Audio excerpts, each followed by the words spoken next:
Who's got it better than us? Nobody! Robert is being chased, thrown on the run, and it is caught. Touchdown, Keenan Allen.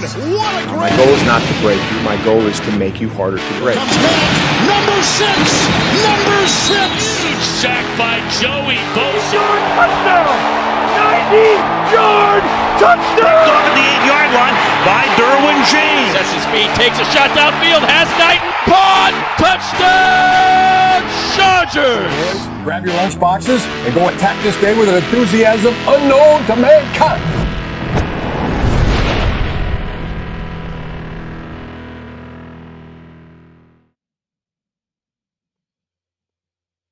You like that? You like that? Yeah, well, 4 interceptions. We like some of it. Golly, if last week was rough, this one was the proverbial duckling. Coming off a short break, the Chargers headed across country to not quite the East Coast, Al, but Atlanta. And on the back of 4 defensive turnovers, steal a victory 17-13 over the Falcons. We're here to break it all down for you. I am Andy. I'm joined by Jack and Alistair, and welcome to the Thunder Down Under Chargers podcast. And yeesh, despite the favourable result, there are things aplenty to unpack from this one, especially on that offensive side of the ball. Hey, Jackie boy. Oh, yes, it was. Sorry, I didn't realise your intro had finished there. That sort of was kind of symbolic of the offense itself. Sort of failed to start when asked. I kind of felt like both quarterbacks went... Good save, Jack. Good save. Who am I worse than? And I think Kirk Cousins kind of proved that he is maybe a backup quarterback. And the Falcons might be sitting there with Michael Penix, might play in a couple of weeks and going, see, this is why we drafted him so highly. But it was an incredible defensive performance from both sides. I actually thought the Falcons played really, really well. And we just played better. It was kind of like Justin Herbert didn't play as bad as Kirk Cousins, and our defense played better than the Falcons defense. So little bit worrisome at the start because you couldn't perhaps write a worse way to start a game with the fumble and stalling and going, oh, what could be unraveling here? But this is the Harbaugh team. This is not a Staley-led team. And we got the dub. Love it. That's where I want to start as well. Glad that you started with Kirk, Andy, because after the game I did a bit of a braggadocious, to borrow a Jack word, post saying, Kirk was out to show that he's a backup. And a few people liked the post. And then one person in the comments was like, oh, yeah, right, mate, paying out on Kirk Cousins when Herbert did nothing. And I said, that's a bit of a weird response. And then I said, well, I responded, of course. I can't hold my tongue. And then the person responded again and basically said, oh, yeah, good take, you clowns. I was like, all right. So I think we found Kirk Cousins' burner account, or it might have been his wife's. But Kirk didn't play well. And I do agree with you, Jack. This is not your garden variety Chargers team over the last 10 years. And I've noticed that the general tenor of the fan base is to have been disappointed with how stagnant the offense was, and I get it. But this stuff really matters, guys. This happens in the NFL. Even the Super Bowl winning Chiefs last year, when they were 6-2, they lost 24-9 traveling to Denver in week 9. Games like this happen in the NFL where you've had 10 days less rest than your opponent. You travel across the country, Jack. You called it. You said this might not be an easy game. And then you come out and fumble on the opening drive and you go down 7-0. How many Chargers teams come back and win that game rather than finding a way to lose it? Not many I can remember. So that's why I feel completely different about this team. And it's why I don't even care that much the way the offense played, because each game is an island unto itself. The way this game manifested itself was a game where the teams were rusty and slow and the defense had to carry the day, and they did, Andy. They got the job done. Yeah, and look, right from the outset, it was frustrating watching Robinson prove a headache as we sort of expected him in the run game, easy yards through dump-offs, but Tony Jefferson, Troy Dye really set the standard from a tackling perspective. And look, Zach Robinson thought, let's just run the ball and keep the throws short. Let's not try and force Kirk into doing anything too extreme, and it was working. But look, the resolve of the defensive unit, as you said, Al, is pretty spectacular to see that even though the offense wasn't going, they just continued to find ways to maintain the pressure, force turnovers, and essentially put the rest of the team on their back and win the game. So it was very refreshing to look, choke down that win, I guess. But hey, we're sitting at 8-4, and for the first time since 2018, it's a pretty magical feeling. Oh, 100%. And, let's stay on the defense, because they really are the belle of the ball. We've been waiting for it, and we've been waiting for it. I'm almost going to say back when we played Pittsburgh away, that would have been two-ish years ago now, where Derwin James came out and just had a transformative performance on the field, essentially won the game for us. I think with some of his play in it was a bit of a cold game from memory. We got it. We got Derwin James. We got vintage Derwin James. We got an INT from him. He was tackling hard, and a video's just come out recently on social media. Josh Allen, the biggest quarterback in the league, he's playing a round of golf, and someone asks him, "Hey, who's the hardest hitter in the game?" He goes, "No doubt it's Derwin James." So it was wonderful to see him kind of retake the mantle. And I think he's slowly been building to this performance. It doesn't feel like it was just sort of out of the blue. He's been increasing his ability, playing in the slot, playing that nickel in and around the ball. And he's just starting to read it like he did when he was, arguably the best safety in the game all that time ago. So well done, Derwin James. Kind of an unsung. We haven't really talked about him too much on this podcast. And I've got to eat my humble pie, because I said, well, was it a year ago, saying, well, maybe this defense is better without Derwin James. Maybe we need to get rid of him. But obviously he's playing fantastic football under Jesse Minter. It's hand up. I've got to do the same. I mean, we were talking about this, just the interesting hypothetical. We're filling time in our shows. Is this guy's contract worth it? Does he stay with the team next year? What are the pros and cons? He plays like that, then it's not even a question. He puts it to bed. Arguably the best game of his career. It's one of them. If you just look at your PFF grading, or the fact he didn't miss a tackle, and the quality of the plays, those end around tackles for loss were huge. The one on Drake London, the interception in the game. And as Jim Harbaugh said, he wants to get that photo framed of him high pointing the ball. Man, all of the good vibes, all of the good feels. So 8-4, man. Very excited about Derwin James. He's killing it.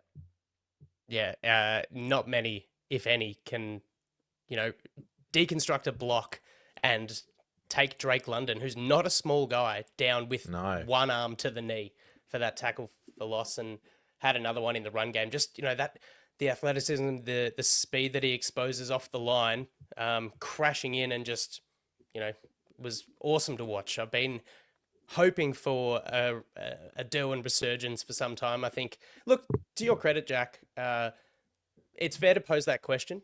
Is it worth paying him as one of the highest safeties in the league when he has been underperforming, especially with the team having some salary cap constrictions, the last couple of years? Putting it nicely, Yeah, that's right. When whichever bit part safeties step in, have an impact, right? Yeah. That's an argument too. If you can pull Molden from the street and Marcus May from the street and Tony Jefferson from the practice squad, you start to think maybe the coaching staff's just so good. Do we need to spend $20 million at this position? Yeah, but I think that he just shows such versatility, and when he comes out and has a game like that, you go, it's all justifiable, because it was a very well-rounded defensive effort, no question about it, but he just made some super special plays that really killed drives or made it harder for the fourth down aggression to, have to think on the other side of the ball. So, look, fair question, Jack, but But let me go to the intangibles. Let me go to the intangibles, because I always like the intangibles. It's not about how much money and how with the PFF grading. It's about the leadership. It's about the player in the locker room providing support and motivation for his teammates. And that's something that Harbaugh was just singing out loud, singing his praises. And from memory, that's what I did say, is that, hey, if he's costing $20 million, listen, his performance might not be backing that up, but it's what is he providing off the field, in the locker room, that motivation. That's intangible. Can I give an example of it?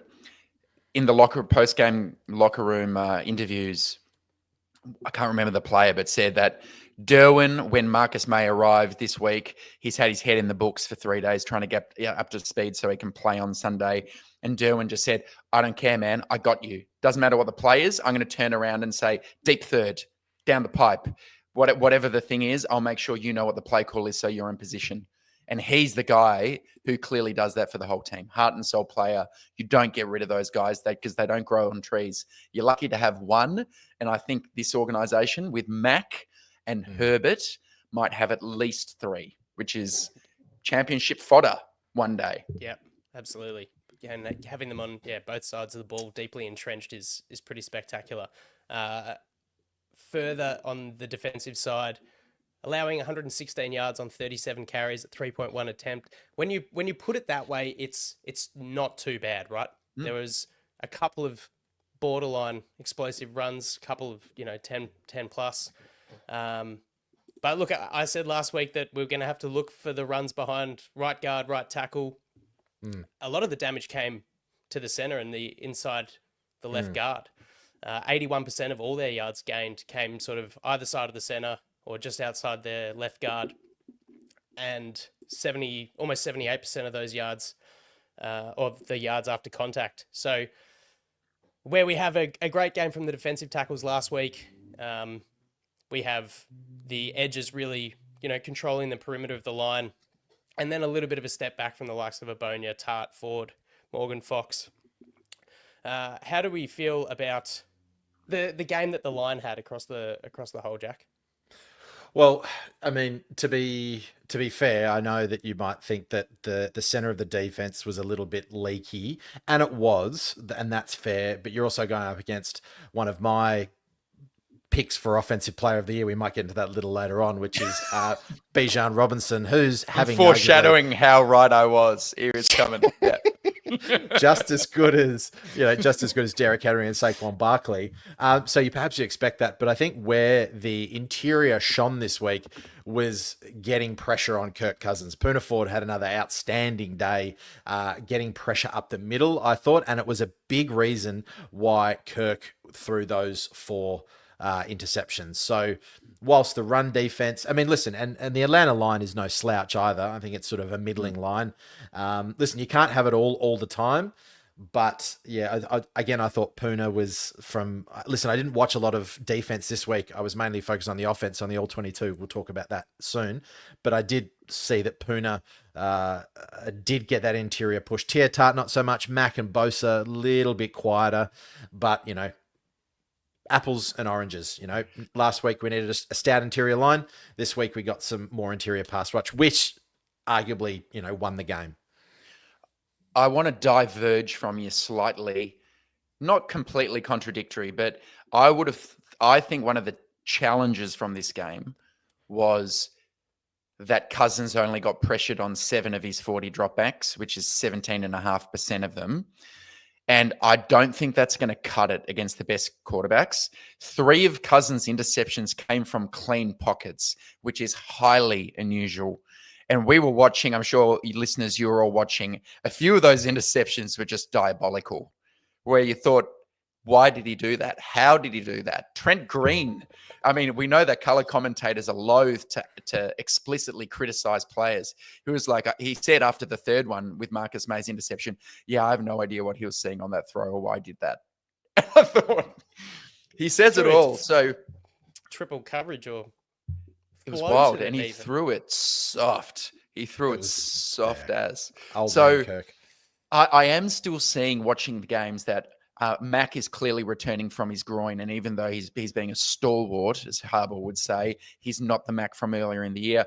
Bosa, I'm seeing a completely different player. He looks like 60% of himself out there, and I'm concerned that Bud Dupree, if you just looked at Bud Dupree game to game, I'm not sure he's been that great a signing. Don't get me wrong, he's had the occasional game where he stepped up. I know there was the 2-sack game that escapes me currently, but week to week, there are games he goes missing, and I think this is going to hurt the team in the future. But thankfully, the 2nd and 3rd levels stepped up this week, so that's a slight gloss on what you had to say, Jack. Yeah. Well, we'll move from the line into the middle of the field because I thought Dale Henley was everywhere again. Troy Dye really stepped up, had 10 plus tackles, looked really physical, had a great takedown on Bijan in the open field. But that secondary was pretty grabby from Christian Fulton again, which is a concern. Yeah. But Tarheeb Still, man, what a heck of a game. Just like every week we're talking Tarheeb Still, and he was sensational. 2 picks, a 62-yard pick six, great pass breakup. Like, man, Tarheeb Still in the 5th round. The chase down of McLeod, that was the one I didn't really notice until the rewatch. He lays that tackle. This is the one where he tried to intercept it, just misses, 50-yard completion. He's the guy who chased down the field and laid the tackle about 8 yards from the end zone, where 3 of his mates missed tackles. Jasir Taylor, not naming names. Jack, you're about to be contrite, I think. What were you? No, I wasn't. The only negative, and this, I'm a little bit worried, and I don't know how much of an impact his injury has put on his performance. But Christian Fulton continues to just give away really silly penalties. He had a couple of good pass breakups, a couple of really good plays. Yep. So I don't know what's happened. Whether he's just worried about his agility and his speed. I'm hoping that because he is more of a veteran, he can perhaps just, if he's playing at 85, 90%, hopefully, against the Chiefs, he can be back to 100% because, Mahomes is just going to throw it his way. He's going to force him and he's going to try and, he'll give away a penalty at some stupid position and the Chiefs might win. Anyway, but yeah, Tarheeb Still, what did he have? Was he ranked the 258th player in the draft or something?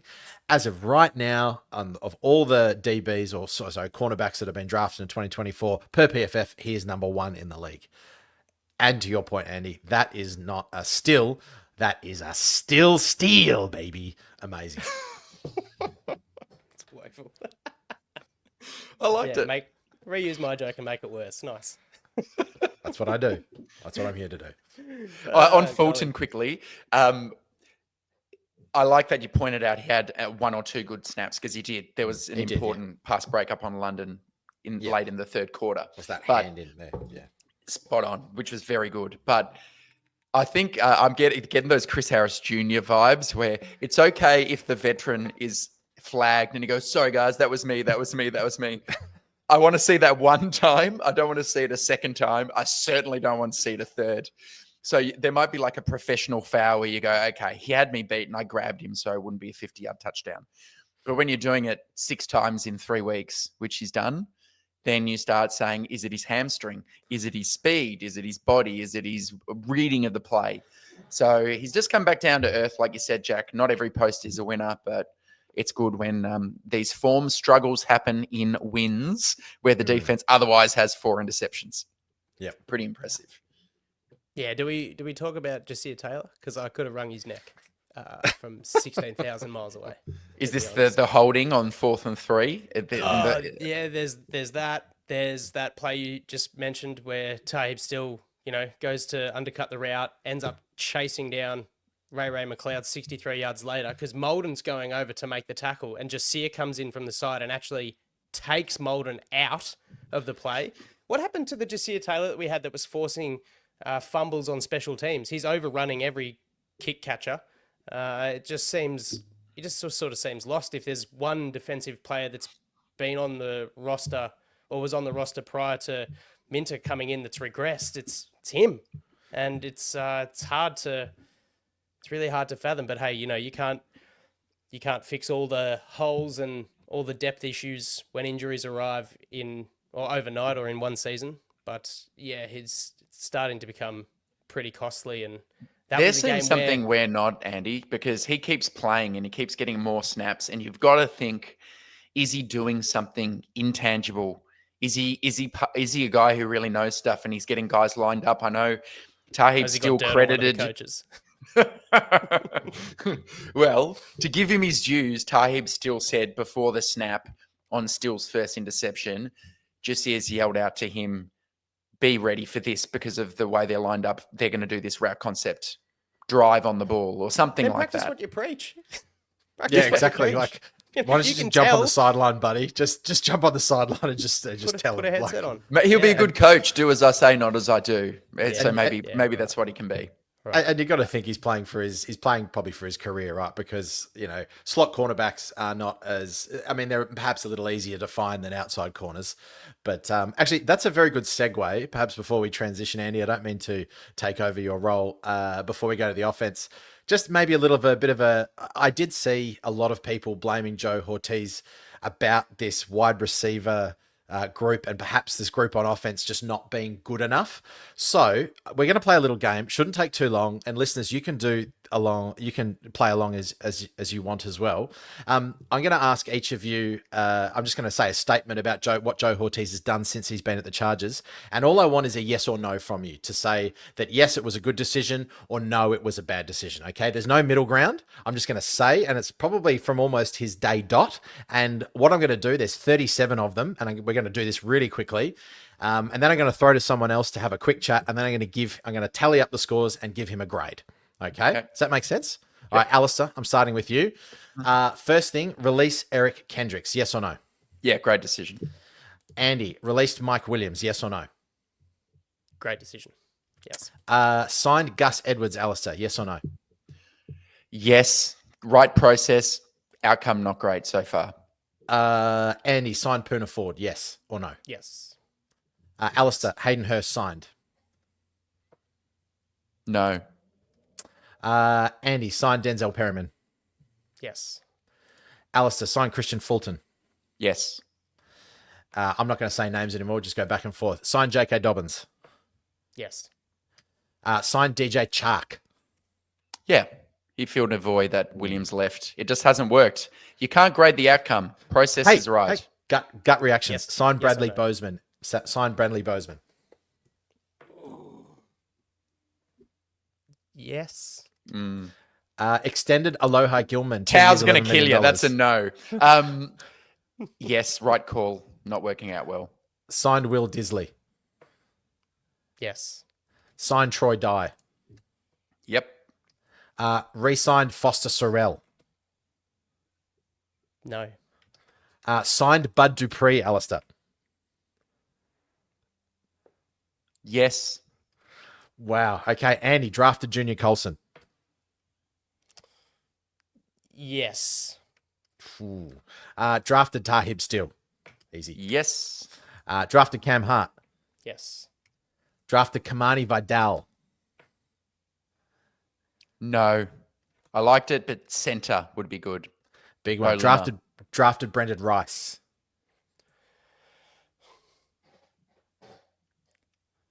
Yes. Ooh. Drafted Cornelius Johnson. Yep. Made sense in the spot. Drafted Justin Eboigbe.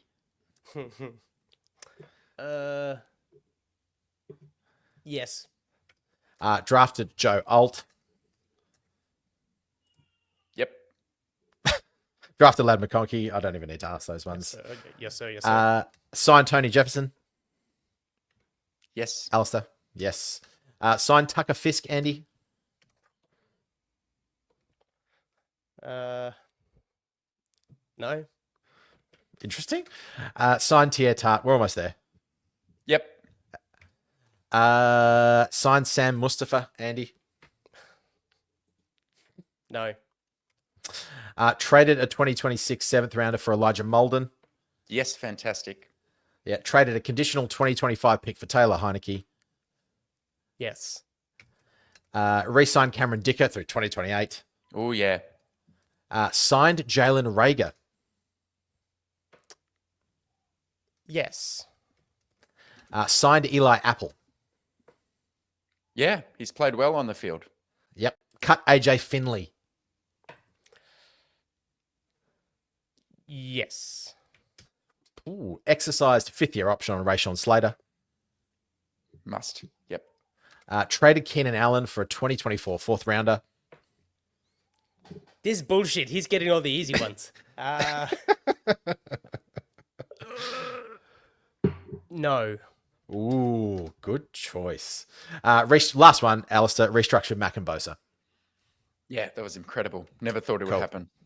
All right, give me a minute or so, and I'll tally these up, and I'll give you an overall draft score. But Andy or Alistair, take it away. All right. Yeah. Well, I was just going to say, let's let's jump onto the offensive side of the ball, brother. Let's do it. Because that was not the most enthralling offensive performance. Justin Herbert throws for 147 yards, fumbled the ball twice, but 5 sacks. 5 sacks from a team that has generated next to no, in fact, the league's worst defensive outfit for pressuring the quarterback.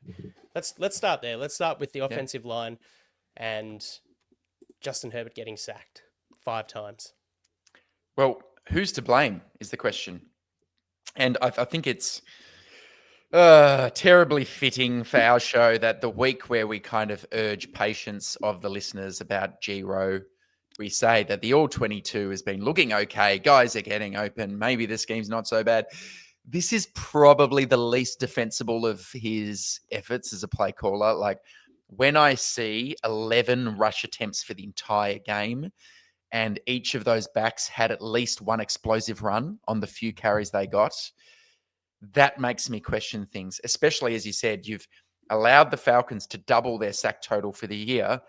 Since that's happening, you would have thought maybe you pivot to more of a ground and pound game, the way the game was presenting itself. So Greg Roman, we've been defending you a little bit. This was a game where it seemed Herbert held onto the ball. Guys weren't getting open. Raheem Morris had a jump on you defensively. Players were being covered. You didn't have a lot of counter punches. The offense scored 2 points in the second half. What a 2 points it was. You've never heard Jim Harbaugh or coaches speak up Josh Palmer's 2-point conversion more in your life. But it ain't going to cut it, guys. It's getting worse and worse each week. So I'm getting to the point where he's now on notice.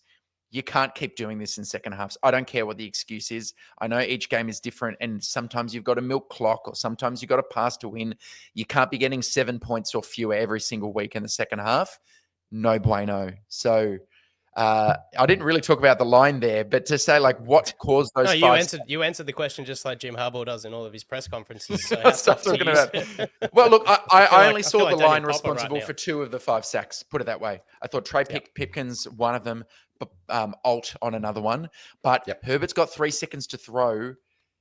Wide receivers aren't getting open, and it's either because of scheme or they're not good enough. Jack, have we bought you enough time to read us some results, mate? Yes. So I guess on the, through that whole quick little game, Chef Ortiz is hitting it close to 84% out of all those moves. So that is close to what you consider a very, very strong A, if not close to an A+. A+ is probably above 90. However, has he looked after the weapons that Justin Herbert is throwing to? That's the big question.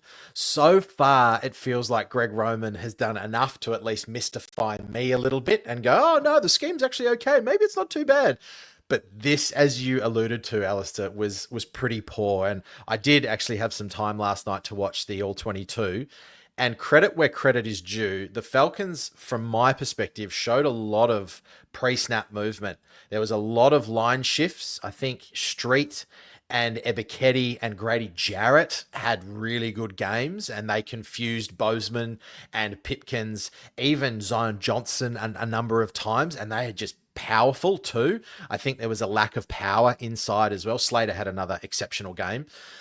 But what was happening on the back end, they seemed to know Roman's scheme. They were covering it. The safeties seemed to be, they weren't biting on too much. And there was one play that I shared with you guys offline. It was I can't remember the actual play. I think it was a 3rd down play. And you had McConkey, Disley, and I think it might have been Palmer all sit down in the middle of the field. And they were in a triangle. And I think QJ was out on a sort of going down the field, and Herbert had them all open, but just looked confused and sort of tucked it and went to run with it. So yeah. And I've never seen Justin Herbert as pissed off as well. He looked very angry coming off the field. So whether Morris has just prepared the Falcons really well and they came out to play and we just weren't, but Roman wasn't ready for the scheme, I'm not too sure. But it's not looking good offensively. It's really not looking good, Andy. No, it's not. It is a combination. I mean, communication breakdowns. There are a couple of instances where you see the rushers pull across the line and there's not really like a handover of responsibilities. Instead, on one sack, Bozeman ends up sort of trawling out around the backside of Joe Alt and ends up on his backside. Herbert gets sacked, where you sort of thought maybe Pipkins can take that off him. Look, I don't know exactly what the plan is for them in that instance, but it just seemed like there were a few, like you said, Jack, some of the movements, the pre-snap movements, the shifts from the defensive line were just confusing the five guys up front for the Chargers. Herbert had 3.21 seconds to throw the ball, and on average took 3.87 to throw when under pressure. He converted pressures to sacks was up around 42%, which is crazy. So there's a combination, obviously, of Highest of his career. Highest of his career, absolutely. There's a combination of failures on the offensive line.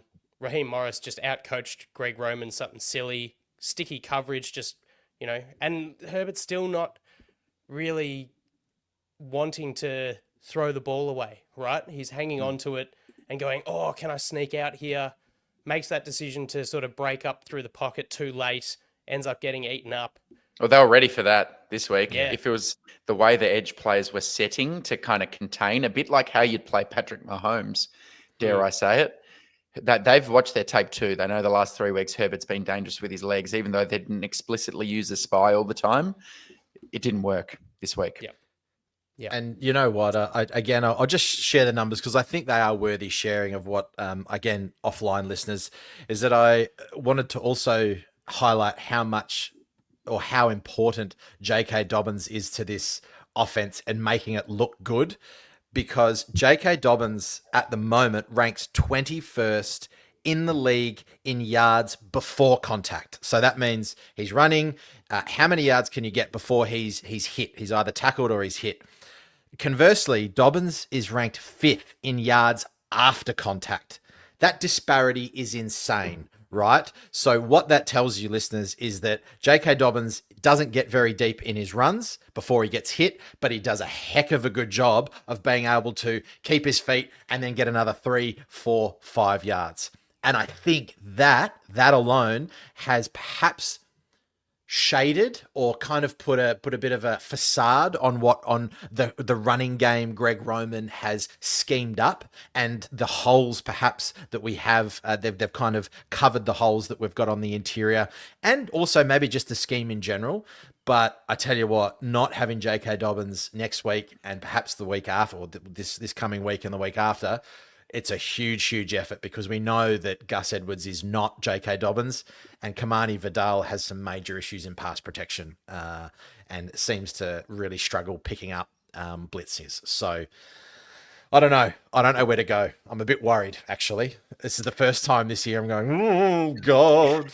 And I wish it got better on the outside, but no, it doesn't. I mean, if you start moving outwards from the interior, Will Disley, who's been awesome this year, has 0 catches, 0 yards in this game, and you push out further and further, ignore Ladd McConkey, who we've already said is just having an incredible season. Josh Palmer's not taken that step. We're lucky if he's having 1 or 2 catches. Yes, they're often pretty catches. So it's frustrating with him because he kind of has some abilities, but he is your definition of the jack of all trades, he doesn't have a key skill. It's not route running. It's not contested ball. It's not speed.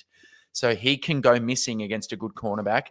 QJ, he did the opposite of what we asked from him, Jack. We said, how are you going to respond to adversity? He didn't do it in this game. What just shows up more and more is his route running. It just is not going to cut it against AJ Terrell. He can't get separation. And I'll turn it into a question. Do you think that Greg Roman is using QJ any better than Kellen Moore did, specifically focused on the last 3 weeks? If you're looking at the types of routes he's being asked to run and how he's winning or losing, how do you feel about the way he's being used? No. It's not. He's not a burner. He's not a contested catch guy. He's not a guy that looks over his shoulder and actually high points the ball. So he's far better off. I don't know in those crossing routes, using his speed, using his agility. But to just go, Andy, I'll throw to you after this one and answer that about QJ. Just to see, there was a perfect example of where QJ's head's at, and it was the failed block that he misses on AJ Terrell when Herbert laterals out to McConkey. And if you watch the tape, what actually happens is that QJ looks at Terrell. McConkey's lined up just behind QJ, looks at him once, and then doesn't look at him again and faces left, watches the snap. When's it going to happen? He doesn't notice that Terrell actually moves across, following McConkey a little bit. The ball snapped. QJ goes, oh, yep, goes to block, and he's blocking space and goes, oh my God, where is he? And misses the block completely. McConkey gets blown up. So that game awareness is just not even there. So that, to me, out of all of the things that I saw from QJ, is really, really worrisome, because that's coaching, and that's just being confident in going, okay, I actually know what I'm doing on this play. So not great. And is the play calling helping you there, where you're calling your tunnel screen on the play, where you're relying on QJ to defend AJ Terrell, he's like a Marshawn Latimer style animal, where he's an aggressive corner? That was an embarrassing play. Fuck, QJ is in so much trouble, guys. He's in a lot of trouble. He's not even playing like a 5th or 6th round pick. He's playing like my mum out there. And I love my mum, but I would never, ever have her suiting up in the powder blues. Ever. Oh, God. It was your dad's birthday today, though, wasn't it? Happy birthday to Chris Lloyd. Happy birthday, Chris. Happy birthday, Chris Lloyd. Stay off Facebook, mate. It is all mental for me. Yeah. You look at it, the instance like that, a play like that, where you talk about when a player in their first 3 years, still inside their rookie deal, the game looks like it slows down around them. The game looks like it's too fast for him. And that was the perfect example, where he's looking in at the snap, and I know exactly what you're saying, Jack. The experienced Terrell just shifts a meter just to get an angle on McConkey. Ball snapped. QJ didn't even realize he was in Atlanta at that minute. For mine, he's on another planet. And then the immediate reaction as soon as Terrell's past him is like head in hands. I don't think especially in the last 3 weeks, Greg Roman has been scheming QJ in the right way. He's a yards after catch guy, like you said, shallow crosses, get the ball and go, putting him on go routes, contested catch stuff. It's not working, and it's not going to work if he's not being able to execute in areas where he can. And they're not allowing him to gain any confidence. There's no quick little get the ball in his hands early in the game, build that confidence, because like Al said, every game is its own entity, its own little island. But QJ just, he's out on the raft. He's chasing Wilson through the waves. Wilson, it's sad to see. And obviously the online hate is not doing him any favors at all. No, doesn't matter how much Brennan Rice is stepping in to defend him on X. That stuff, it's culminating into a bad spot for him. So, look, don't need to say too much more, but obviously Ladd McConkey, incredible game, 9 receptions, 117 yards. Has he re-injured his shoulder? What has he done to his knee? Concerns there that, bit of chat, I'm not sure. Harbour, obviously, cards close to his chest, whether he may miss a game or two. But if he does, then how is this offense going to score points next week? And for as many games as McConkey is not in the lineup, that is the big concern. Jack, you offline, I don't know if you can quickly just get these stats about Greg Roman and opting to throw to running backs. Because getting Tucker Fisk and Scott Matlock in the receiving game out on the flat cannot be the answer. Simply cannot. I made a joke during the game with Matlock and Tucker Fisk standing next to each other on the sideline, both looking at each other like, hey, We caught a ball. How good's this? Unbelievable. Unbelievable that is included in any kind of like, yeah, this is good. Herbert, no wonder Herbert came off the ground and cracked the shits. I'd be too. If we're looking, listeners, for Greg Roman to try something different, and Alistair, you called for it a number of weeks ago, and they actually did it the game after. I can't remember when it was, but they threw a couple of passes out to J.K. Dobbins, and he busted through. But this is again interesting. Some stuff you can tell that school's quietening down because I'm sitting at my desk doing nothing, just looking at stats. Guess where Greg Roman's Baltimore offense ranked for targeting RBs in Lamar Jackson's 2019 MVP season? They would be 30th, 2020, 27th, 2021. That's 30th back again, 2022, 27th. So this man does not throw the ball to running backs at all. No, at all. Even when the offense is absolutely humming, which those Baltimore offenses were. Conversely, Herbert's gone from, in 2020, in his rookie season, the Chargers were 4th in the league targeting the running back. In 2021, they were 16th. In 22, they were 1st. In 2023, they were 28th. And in 2024, we are the 31st team in the NFL for targeting the running back. So I have no idea what this offense is going to do without McConkey and without J.K. Dobbins against the Chiefs. And I'm officially going to put Greg Roman on notice. I think it's time we did it. I think we need to. We're on notice. You're going to have to do something, buddy, because Chef Ortiz will do his thing in the offseason. We're talking 84% strike rate on the moves that he made. We might see a different offense next year, but this team with this defense can make a run, perhaps into the playoffs. What's going to happen, Al? Yep. Agree. We'll find out, but we'll get to our game predictions, but I dare say neither of the three of us are going to be feeling too good. All right, shall we move into our awards? I will start us. Yeah, I just want to raise a rhetorical question. Why, Mr. Head Coach Jim Harbaugh, are you deciding to utilize a fake punt at your own 36th, up 4 points on 4th The man and is 5th, drunk. when your quarterback's Justin Herbert? You've got J.K. Scott rolling out almost as he gets the snap, telegraphing the fake play. And it's to Stone Smart, and you've got Tucker Fisk, Hassan Haskins, Tuli Pelotu, and Josh Harris getting over there for the protection. I think it was Hassan Haskins fell over nothing, and Kevin King makes a great stop and turns the ball over in Falcons territory. I don't need an answer from you. I just think it's absolutely vital that gets brought up because that's crazy business. And You know the offense is cooked when that's happening. Yeah. Even Harbaugh's doing that. So the interesting thing is I was about to go to the snakes and ladders, and I've got the snakes this week, and Andy's take the snake right out of my mouth. he legit. Sorry. Did he really? He's just done my entire snake. But I'll pivot because that's what we do in TDU. We pick each other up and we move stuff around and we just say whatever's on our mind. Unlike our offensive line. I will give the snake to Greg Roman. We've just been talking about him. I will say on your point, Andy, throwing the ball to Tucker Fisk and Scott Matlock.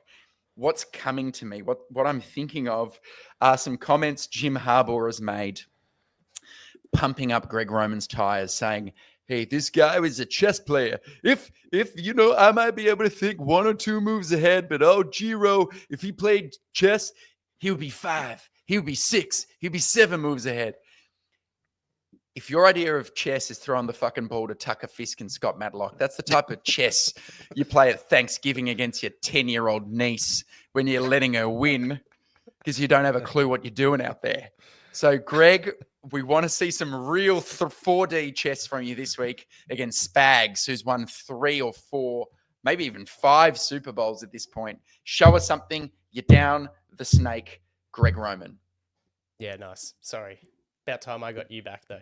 Yeah, for that one. Up the ladder for me, I'm looking at Derwin James, best performance of the year. I'm looking Tarheeb Still, 2 wins, 1 pick 6, great PBU. But I'm splitting the award this week between Joe Ortiz and Jesse Minter. Ortiz continues to provide munitions for Jesse Minter to weaponize. Tony Jefferson, veteran off-season safety acquisition, matched this week by the waiver off the waiver signing of Marcus May to replace Gilman. Utilising these two in the deep part of the field, Minter was allowed to then put Derwin into positions to help win the game. 44 of 80 snaps in the slot as the nickel defender. Derwin was awesome around the box and at the line of scrimmage. Instrumental, as we've said, with 8 individual tackles, 3 stops in the run game, average depth of 1.4 yards per tackle, and 2 TFLs, which were sensational. So, and the interception, once again, Derwin ends the game with his own hands, this time hanging onto it for the stat sheet. Couldn't be happier for the man. Good job, all involved. That leaves my teachable moment. And this week's teachable moment is brought to you by over-centralization. We can learn a lot from the ancient world, and the game against the Falcons has made me reach back even further than last week's Battle of Agincourt to the Great Library of Alexandria. One of the most ambitious projects of the ancient world, its construction was intended to house every piece of knowledge available to humanity. Established under the reign of Ptolemy II in the 3rd century BCE, it became a hub for scholars and intellectuals from across the Mediterranean and beyond. Its mission was to centralize all learning in one place, collecting scrolls and manuscripts from ships docking in Alexandria and from expeditions to faraway lands. But that centralization became its greatest weakness. By depending so heavily on one repository, no matter how incredible it may be, the ancient world exposed itself to catastrophic loss. Over centuries, the library suffered repeated disasters, fires, political instability, and invasions. Each calamity eroded its contents, and because so much knowledge was concentrated there without duplication elsewhere, countless works were lost forever. What seemed like a symbol of strength became a symbol of fragility, as the reliance on one central hub left the intellectual infrastructure of the ancient world vulnerable to collapse. You might see where I'm going here. The Chargers are walking a similar tightrope with their offense. Ladd McConkey, whilst he was spectacular against the Falcons, 117 of 147 yards from Justin Herbert, but this overdependence mirrors the flaw of the Great Library of Alexandria. What happens when defenses inevitably find ways to neutralize him? Ladd's shoulder and his knee looked a bit sore, and his grimacing through his helmet showed signs of physical erosion. McConkey takes up almost 25% of all targets from Herbert, with the next closest being Will Dissly at approximately 16%.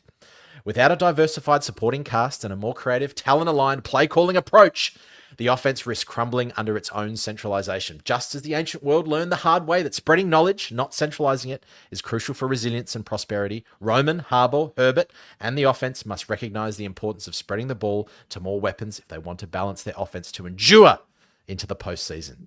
In other words, Roman needs to channel Johann Gutenberg of 1440 to get innovating a system that allows for diversification, which is the printing press, not centralization. And If not, hush in the quiet. It's my soapbox and I'm standing on it. If we don't do that, then the 2024 playbook may as well turn to dust like the many disappeared tomes once contained in the Great Library of Alexandria. Now you can talk. Class dismissed. I was going to say the Gutenberg press sounds like a defensive scheme. I wasn't sure if I don't think the Romans did sack Alexandria or light up the library, but Greg Roman is sacking our offense. So, yeah, nailing it week after week. Andy, let's take us home. We're waffling on like nothing else this week. Bring some order to the chaos. We're really channeling the Chargers offense of the week. So we're just just hoping that someone comes along and just wafts us through. But we're on to week 14 against the vaunted Chiefs. A lot of sweat, as we've said, will be poured out over the prognosis of Ladd McConkey's injuries, whether he misses a week or two, or whether the Georgia Bulldog has the warrior spirit to get himself healthy for the trip over to KC. Look, it's always an interesting one heading to Arrowhead. Herbert has performed well there. The Chiefs narrowly escaped complete embarrassment, winning thanks to the men in black and white, 19-17, with the botched snap that the play was called dead, and then the Converge referee said, "Nah, we'll uphold it. We'll let the Chiefs win again." So it's going to be really interesting to see. It's not been quite a powerful season from the Chiefs. I think they are statistically the worst 11-1 team in history, with a point differential of plus 54, which, goes to say that if you take those 11 wins separate from the one loss, they're winning by less than 5 points a game, which, with the woes of the offense at the moment, does still give the Chargers some hope. Not too much, but a little bit.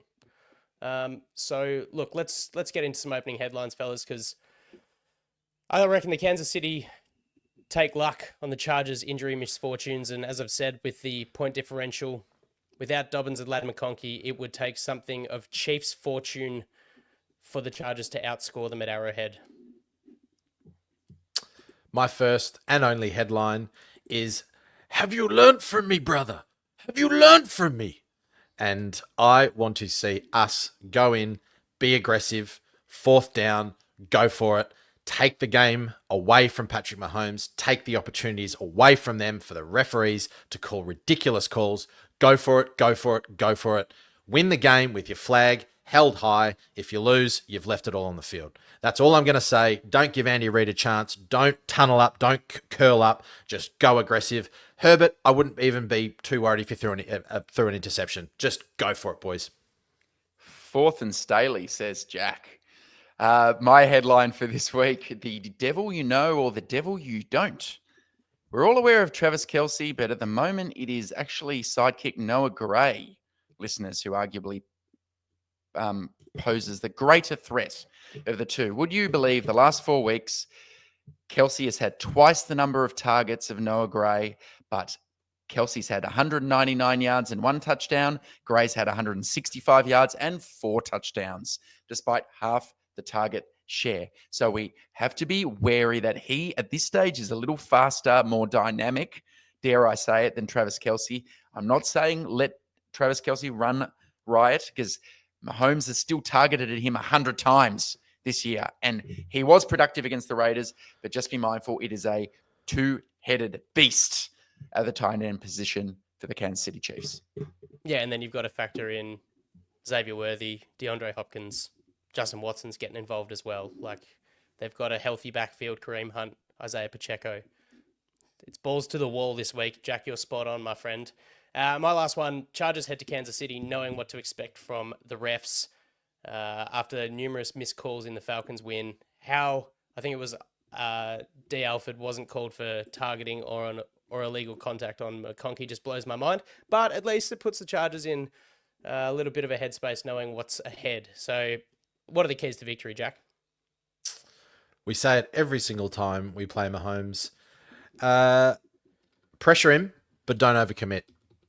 Get him, don't allow him out of the pocket. That's when he operates at his best, and they seem to just be fluking absolutely everything at the moment. Keep him in the pocket. Listen, I know you just talked about Noah Gray and how well he's playing. Realistically, the way we played last week against the Falcons, we have a better secondary unit than their wide receivers. So force Mahomes to throw the ball. Don't allow him to, I don't know, what do you call it? Free ball? No, that's when you don't wear underpants. I'm not sure. What's it called? Just play free? I don't know. Something like that. Anyway, I'm losing it. I'm losing it. I'm going to take a rare opportunity to have a shot at the way Coach Harbaugh's using personnel and Greg Roman. This is the week to bring out DJ Chark. And it will be a shame if it takes a McConkey injury to bring out DJ Chark. So DJ Chark played 2 snaps last week. And I think it is disappointing that given the issues and woes on offense, that we have not shaken things up a little bit more. I know Harbaugh was grilled about this by Daniel Popper, and he basically said the opportunity's there if he wants to take them, which reading between the lines says he's not practicing very well. But Jack, there are some lazy people like me who maybe don't practice that well, but then you never know that person, unless you give them a go on the field when it matters, they can really surprise you. And Chark's a guy's had 1,000 yards receiving in an NFL season and reportedly played really well during training camp, had chemistry with Herbert. So I almost don't care what he looks like at training camp, during the week of training. The facts are Palmer had 1 catch. QJ looks like not like a Canadian football player out there, and nothing's happening with Disley. Change something, do something different against the Chiefs. Sunday Night Football, give yourselves a chance to win. That's one key for me. Dare I say this is the chess move. This is Roman. Checkmate. Chalk. Yeah, Checkmate, chalk. There we go. Okay, Shark I need to stop. Gambit. The Shark There, Gambit. good one. Pass rush opportunity returns for a group who's been pretty quiet the last 10 quarters at least. Mahomes is on track not only to throw for the most interceptions in a season for him, but his pressure to sack percentage is 20.4%, a full 7% higher than his 2021 season. He's releasing the ball the fastest he has in his career, barring his first full season in 2018 at 2.83, but has 11 interceptions and 12 turnover-worthy plays. So if he gives you the opportunity, there's a good chance it's a good one. Come back with a vengeance. Bosa, Mac, Tooley, Bud, big opportunity. Injure that frog. That line's not that good either. I've got to say, the real weakness is that left side. Wanye Morris got murdered by the Raiders, and that they signed DJ Humphries, the Cardinals left tackle, and it's all a matter of when's he ready to play because he hasn't played all year. And at the moment, it's either Wanye Morris, Kingsley Suamataia, and that might explain, Andy, why Mahomes' pressure to sack rate is the highest it's ever been. The left side of the line is a sieve, and the right side with Jawan Taylor's not much better. Unfortunately, Jack, the interior three positions is clearly the best in the NFL. Yeah. All right, result predictions, fellas. I just find it really hard with the way that it's sitting for the Chargers to outscore the Chiefs at Arrowhead. So it's going to be 17 Chiefs, 13 Chargers for me. Yeah, I'm very similar. 2017 Chiefs. This one hurts me because I felt like going with the Chiefs given how well our defense is playing, and it looks like they're ripe for the picking, guys. They keep asking to lose games of football to the Panthers, to the Broncos with a blocked field goal. But the way we're playing, they still have the second best run defense in the NFL.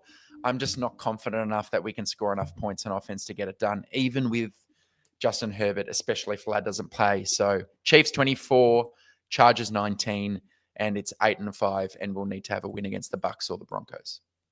Yeah. Well, there you have it, guys. Sorry, Athea, that we have not picked the Chargers to win, but we'll wait and see. Come Sunday night football. We're playing Sunday night? We're just playing, Sunday night football at Arrowhead. Happy to be wrong, as always. Now, ordinarily, guys, we'll do some NFL headlines. We did have something a little bit more expansive to do, but we're sort of running out of time tonight. And next week's our 100th episode, so we're going to pocket it, save it for then, have a great fun show next week. Have an awesome weekend, an awesome week. Hopefully the Chargers get up. But thanks for joining us, and we will see you next time on Thunder Down Under. All right. Bye.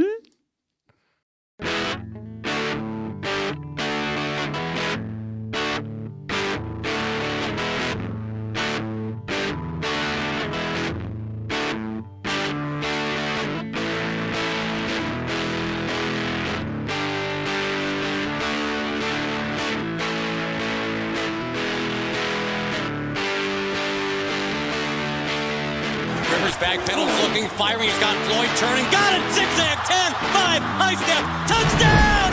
San Diego! Woo! Good night! Good night to all!